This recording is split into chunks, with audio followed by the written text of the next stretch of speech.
Thank you.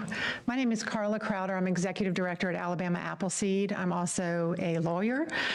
We represent incarcerated people. We correspond with hundreds of incarcerated people, and I have visited most every prison in the state in the last decade.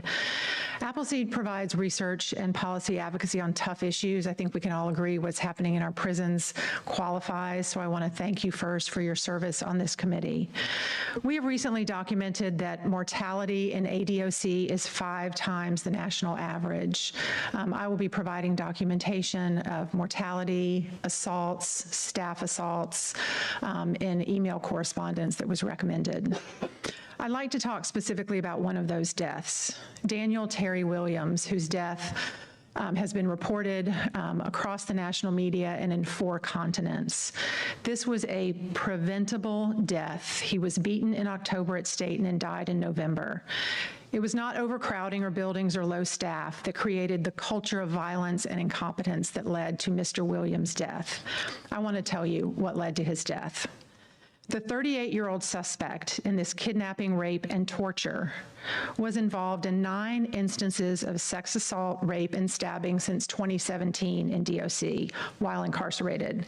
There is no documentation that he was placed in segregation for any of these assaults. There was no disciplinary action by ADOC. His classification summary showed a 5-year clear record of institutional violence, which resulted in a perfect score of 0 in risk assessment conducted in October of this year, and a total score low enough for him to be placed in medium security in an open bay dorm. The psych associate signed off on this and the warden signed off on this. 9 days later, 22-year-old Daniel Williams, who was scheduled to be released to his family within days, was found, according to ADOC, quote, unresponsive on this inmate's assigned bed. It appears that victim had been assaulted. Mr. Williams later died, and the Staten warden told the family he overdosed.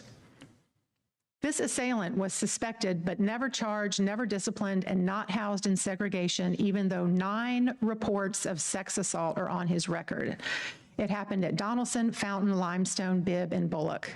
I will be emailing committee members a detailed report and supporting evidence of what happened here.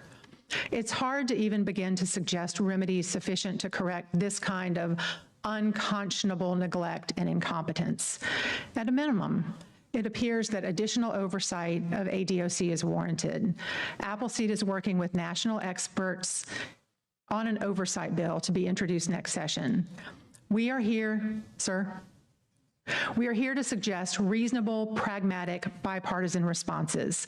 I hope you will consider the oversight bill, and I hope you also will consider visiting the prisons. There is provision in DOC policies for unannounced legislative visits at prisons. I would encourage you all to do so. This death could have been prevented. You can prevent hundreds more. Thank you for your time. Thank you, Ms. Crowder.